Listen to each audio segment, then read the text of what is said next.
Bom dia! Que a paz de Deus esteja com você neste novo dia que se inicia. O Senhor esteja convosco. Proclamação do Evangelho de Jesus Cristo, segundo Lucas. E os enviou 2 a 2 na sua frente, a toda cidade e lugar onde ele próprio devia ir. E dizia-lhes: a messe é grande, mas os trabalhadores são poucos. Por isso pedi ao dono da messe que mande trabalhadores para a colheita. Eis que vos envio como cordeiros para o meio de lobos. Não leveis bolsa, nem sacola, nem sandálias, e não cumprimenteis ninguém pelo caminho. Em qualquer casa em que entrardes, dizei primeiro: a paz esteja nesta casa. Se ali morar um amigo da paz, a vossa paz repousará sobre ele.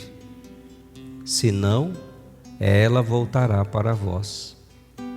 Permanecei naquela mesma casa, comei e bebei do que tiverem, porque o trabalhador merece o seu salário. Não passeis de casa em casa. Quando entrardes numa cidade e fordes bem recebidos, comei do que vos servirem, curai os doentes que nela houver, e dizei ao povo: o reino de Deus está próximo de vós. Mas quando entrardes numa cidade e não fordes bem recebidos, saindo pelas ruas, dizei: até a poeira de vossa cidade que se apegou aos nossos pés, sacudimos contra vós. No entanto, sabei que o reino de Deus está próximo. Eu vos digo que naquele dia Sodoma será tratada com menos rigor do que essa cidade. Os 72 voltaram muito contentes, dizendo: Senhor, até os demônios nos obedeceram por causa do teu nome. Jesus respondeu: eu vi Satanás cair do céu como um relâmpago. Eu vos dei o poder de pisar em cima de cobras e escorpiões, e sobre toda a força do inimigo, e nada vos poderá fazer mal. Contudo, não vos alegreis porque os espíritos vos obedecem, antes ficai alegres, porque vossos nomes estão escritos no céu. Palavra da salvação. Ave Maria, cheia de graça, o Senhor é convosco. Bendita sois vós entre as mulheres, e bendito é o fruto do vosso ventre, Jesus. Santa Maria, Mãe de Deus, rogai por nós, pecadores, agora e na hora de nossa morte. Nossa Senhora do Rossio, 14º domingo do tempo comum, a liturgia da palavra nos conduz a este caminho de discipulado e de missão, ao qual o Senhor também nos envia. Meus irmãos e minhas irmãs, a primeira leitura, tirada do livro do profeta Isaías, Isaías 66.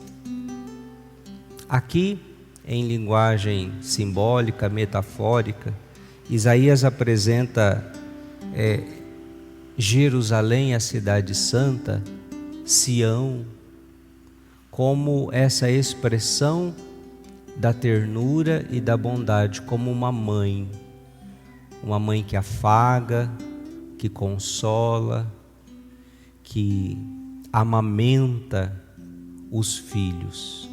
Quem são esses filhos? O povo de Deus que na época estava no exílio, um tempo de provação, um tempo de muito sofrimento. Mas Isaías então vai profetizar uma volta a Jerusalém, como os filhos que voltam ao seio de sua mãe, ao colo de sua mãe. Esta passagem de Isaías 66 é muito significativa para nós, da missão Colo de Maria. porque o fundamento, né, bíblico da missão Colo de Maria é essa passagem aqui, Isaías 66, 12. Toda comunidade, toda congregação religiosa, toda ordem, ela nasce a partir de um carisma. Carisma é um dom. Então, por exemplo, os franciscanos têm um carisma, né? O carisma fundacional de Francisco de Assis, São Bento, né? Os beneditinos, São Bento que vamos celebrar na próxima semana, as comunidades de vida, os movimentos, né? Os focolares, por exemplo, né? Quando nós temos lá a Canção Nova, a comunidade de vida que nasce de um carisma. Qual é o carisma? De evangelizar pelo louvor, pelos meios de comunicação. Por isso o nome, né, que está implícito, o carisma está escondido no nome, Canção Nova. E assim a missão Colo de Maria é Isaías 66, 12. Aqui está o nosso carisma fundacional. Eis que farei correr para ela a paz como um rio. Sereis amamentados, carregados ao colo e acariciados como uma mãe acaricia o filho, assim vos consolarei. É isso aqui, é o colo de Maria, né? Qual é o carisma então? Levar Jesus através do colo da mãe, porque todos nós precisamos desse colo. Todos nós, uns mais, outros menos, estão machucados, feridos, trazem as suas carências, né? No fundo nós somos, né, nós trazemos dentro de nós uma criança que traz consigo também os seus dilemas, os seus anseios. E Nossa Senhora quer nos tomar no seu colo como a mãe que cuida da criança. Porque para a mãe é assim, o filho pode crescer, pode ter 60 anos, né? Mas a mãe sempre vai olhar o meu menininho, a minha menininha. A gente é sempre meio criança para os olhos da mãe. Então assim também, né, Nossa Senhora é na nossa vida. São Paulo, no final, aqui é a conclusão da carta de São Paulo aos Gálatas. E vejam assim a elevação espiritual de São Paulo, como ele vai configurando a sua vida a Cristo, como São Paulo vai se unindo a Jesus numa união mística, como que um matrimônio espiritual. Ele vai dizer, né? O mundo está crucificado para mim, como eu estou crucificado para o mundo. Quer dizer, esse homem, embora estivesse no mundo, com o mundo ele já não tinha mais nada. Sabe, esse mundo para mim está crucificado, eu já crucifiquei esse mundo. Eu não espero nada deste mundo. O mundo para mim é Cristo, é estar com o Senhor. E o cristão, verdadeiramente cristão, ele vai chegar a essa vivência, a esse reconhecimento. Quantas pessoas ainda se iludem com o mundo, querem viver o mundo, querem viver no mundo, querem viver para o mundo, quando aquele que nasceu de novo, não. O mundo não é o absoluto. O mundo, eu crucifico esse mundo com as suas paixões, como esse mundo está como eu estou crucificado para o mundo. E aí São Paulo vai dizer: doravante que ninguém me moleste, como se estivesse dizendo, que de agora em diante ninguém me amole, ou, mais chulo ainda, né? Que de agora em diante ninguém me enche o saco, pois eu trago em meu corpo as marcas de Jesus. Que lindo isso! São Paulo não está falando aqui dos estigmas físicos. Não consta que São Paulo recebeu os estigmas. Mas que são essas marcas? As marcas que ele trazia dos açoites, que ele trazia das surras, que ele trazia, né, das provações que ele passava, das humilhações, essas marcas, as marcas de Cristo. Será que nós trazemos em nós as marcas de Cristo? Claro, um ou outro privilegiado recebeu os estigmas. Santos, Padre Pio, o único sacerdote a receber os sagrados estigmas. São Francisco não foi sacerdote. Eles trouxeram os estigmas físicos. Mas quanto mais nós vamos nos configurando a Cristo, nos unindo ao Senhor na vida espiritual, as marcas dele vão ficando na nossa alma. Isso vai ficando perceptível para as pessoas ao nosso redor. O quanto nós trazemos de Cristo em nossa vida, em nosso dia a dia. Esse ir morrendo para si mesmo a cada dia, para que Cristo viva em mim, para que Cristo seja tudo em mim, para que as pessoas ao olharem para mim não me vejam mais. Por quê? Porque eu estou crucificado para o mundo, mas que elas vejam o Cristo, pelas marcas, pela palavra, pelo ser, pelo agir. Eis o ideal da vida cristã. No Evangelho, Jesus envia os discípulos 2 a 2. Domingo passado, tu és Pedro, sobre esta pedra edifica a minha igreja. Tá, fundou a igreja. Mas essa igreja tem que ter gente para trabalhar. E aí então Jesus, ele foi formando. A messe é grande, mas os trabalhadores são poucos. Primeiro Jesus envia os 12, aos quais ele elege como apóstolos.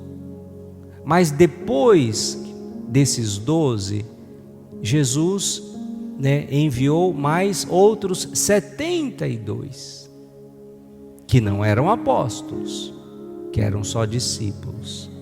Mas a eles também Jesus enviou onde ele próprio deveria ir. E os enviou para quê? Para pregar em seu nome, para realizar curas, para libertar pessoas de males, expulsar o mal da vida das pessoas. Assim Jesus os enviou. Esses 72, como uma figura da igreja missionária. Quando a gente fala do grupo dos 12, Jesus que envia os 12, sempre 2 a 2, né? Jesus que envia os 12, esses 12 está muito ligado aos apóstolos e aos sucessores dos apóstolos, que são os bispos. Já os 72, dentro vamos dizer, da figura eclesial, que representaria o quê? Os padres, os sacerdotes, que não são sucessores dos apóstolos, não são sucessores dos 12, mas colaboradores destes sucessores que são os bispos. A eles também Jesus envia em seu nome para pregar com autoridade, para realizar sinais, para expulsar o mal. Jesus dá várias recomendações. Não levem mudança, não leve coisa arada. Por quê? Para que vocês não se tornem pesados, para que vocês vivam essa liberdade, porque a gente sabe que as coisas materiais vai prendendo as pessoas, né? Vai escravizando, a pessoa tem que ficar muito preocupada com essas coisas. E o Senhor quis que os seus discípulos não tivessem essas preocupações. Não cumprimenteis ninguém pelo caminho. Estranho, né? Então, pensar assim, vocês encontrar gente pelo caminho, não cumprimenta. Precisa ser mal educado, né? Mas qual é o sentido disso aqui? Não fica perdendo tempo com conversinha. Vai pregar, vai fazer sua missão, vai evangelizar, vai se gastar para o reino de Deus. Em qualquer casa que chegardes, a paz esteja nessa casa. Isso vale para todos nós, viu? Para padre, para você que vai fazer uma visita, para ministro da Eucaristia. Chegou na casa, a paz esteja nesta casa. Não é só um cumprimento, você está liberando essa paz, porque Jesus te constituiu para ir em nome dele. E essa paz é comunicada, é sobrenatural. Se ali morar um amigo da paz, a paz vai descer sobre eles. Se não, ela volta, ela nunca se perde, nunca é desperdiçada. Os dons de Deus nunca devem ser desperdiçados. Nossa Senhora, quando chegou lá, ela foi visitar Isabel, foi ou não foi? E o que ela fez quando ela chegou lá? Quando Isabel ouviu o quê? A saudação de Maria. A paz. Shalom, Isabel. O que aconteceu com Isabel? Ficou cheia do Espírito Santo. É isso aqui. É essa paz que nós levamos. Permanecei nesta casa, comei e bebei do que tiverem, porque o trabalhador merece o seu salário. Ou seja, nada vai lhe faltar. Você vai viver com dignidade, mas vai viver da providência. Comei e bebei do que tiverem. Não passeis de casa em casa. Olha que ordem de Jesus, hein? O que significa isso aqui? Não passeis de casa em casa, né? Não fica, né? Pulando de galho em galho. Não fica indo para a casa dos outros, tomar o café da tarde, fofocar da vida alheia. Hoje eu vou na casa de quem? Hoje eu vou tomar café na casa da Mariquinha. Acho que hoje eu... Não! Quando você se perde nisso, você não faz aquilo que você precisa fazer, que é a missão. Não passeis de casa em casa. Quando fordes bem recebido, comei do que vos servir. Jesus é um tal de comer do que vos servirem, que eu vou te contar, né? Curai os doentes que nela houver. E dizei: o reino de Deus está próximo de vós. Ou seja, se convertam, mudem de vida. O reino de Deus está chegando. Esta era o conteúdo da evangelização. Conversão, mudança de vida, porque o reino de Deus está próximo. Quando não fordes bem recebido numa cidade, saí, vai embora, e bate a poeira contra aquela cidade. No entanto, digam: o reino de Deus está próximo. Porque tem isso. Jesus não falou que ia ser mar de rosa. Todo lugar que o padre chega é bem recebido. Não. Todo lugar que a igreja chega é bem recebida. Não. Todo lugar que o missionário chega é bem recebido. Não. Vai ter cidade que o povo vai ser frio, vai virar as costas, ninguém quer saber de Deus naquele lugar. Vai ter família que ali ninguém quer saber de Deus.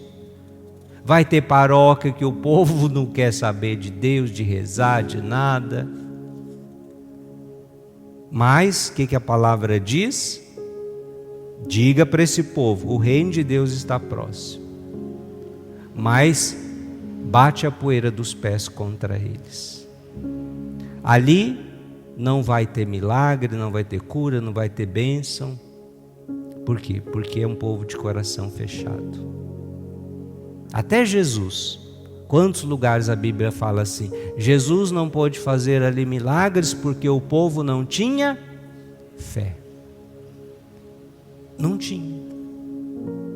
Jesus enfiava a viola no saco e ia cantar em outro lugar. Mas olha, gente, que palavra dura. Naquele dia vos digo, Sodoma será tratada com menos rigor do que aquela cidade. Aquela cidade que não recebeu a palavra, não recebeu o missionário, não recebeu aquele que foi em nome do Senhor. Cidade, casa, seja lá o que for. Aí os discípulos voltam, felizes, alegres, contando para Jesus as maravilhas, da missão. É a primeira vez que eles tinham ido. Senhor, Senhor, nossa, o Senhor precisa saber que tudo que a gente fez foi uma bênção de Deus. A missão foi abençoada, Jesus. Até os demônios nos obedeceram por causa do teu nome, Jesus. Jesus se alegrou e disse assim: eu vi Satanás cair do céu como um relâmpago, porque eu vos dei o poder de pisar em cima de cobras e escorpiões e sobre toda a força do inimigo, e nada vos poderá fazer mal. Mas não vos alegreis porque os espíritos vos obedecem. Alegrai-vos porque os vossos nomes estão escritos no céu. Essa deve ser a nossa alegria. Ou seja, Jesus está dizendo, sim, eu vos dei poder contra o mal, mas não fiquem se iludindo com isso não. Não deixa subir para a cabeça não. Não vai achando que esse poder é de vocês. Não, esse poder é meu, é em meu nome. Mas se alegrem, porque os vossos nomes estão escritos na eternidade, no reino dos céus. Essa é a nossa alegria. Lembra que uma vez Jesus falou, lá no final, foi esses dias, final do Sermão da Montanha, aí vão chegar uns lá, Senhor, Senhor, em teu nome profetizamos, em teu nome fizemos milagres, em teu nome expulsamos demônios. E o que Jesus falou? Não vos conheço. Afastai-vos de mim, vós que praticais o mal. Então não nos iludamos com os carismas, não nos iludamos com os dons extraordinários. Isso tudo é ferramenta de trabalho, que Deus age através das pessoas para edificar o seu reino. Mas no final da história, a gente ser salvo, é para isso que nós temos que nos alegrar. Nós vamos celebrar São Bento, dia 11, sexta-feira. São Bento é um fundador no Oriente, no Ocidente, da vida monástica. O pai dos beneditinos, das beneditinas. São Bento tinha a fama de ser um grande exorcista. Para vocês terem uma ideia, uma vez os irmãos no convento tentaram envenenar São Bento, colocando o veneno numa bebida dele. Tudo que São Bento ia beber ou comer, ele fazia o sinal da cruz antes. Quando ele fez o sinal da cruz naquela bebida, o copo estourou, explodiu. E ali São Bento já entendeu. Você estava querendo me matar, né? E São Bento, né, perdoa, mas vai embora daquele convento, daquele mosteiro. Depois fundou tantos outros, né? E nós temos hoje a Ordem Beneditina. É de São Bento que vem a medalha. A cruz sagrada seja a minha luz, não seja o dragão meu guia. Retira-te, Satanás. Nunca me aconselhes coisas vãs, é mal que tu me ofereces, bebe tu mesmo dos teus venenos. É uma oração de exorcismo. E nós vamos fazer de segunda a sexta-feira, a semana, livrai-nos do mal pelo poder da Santa Cruz.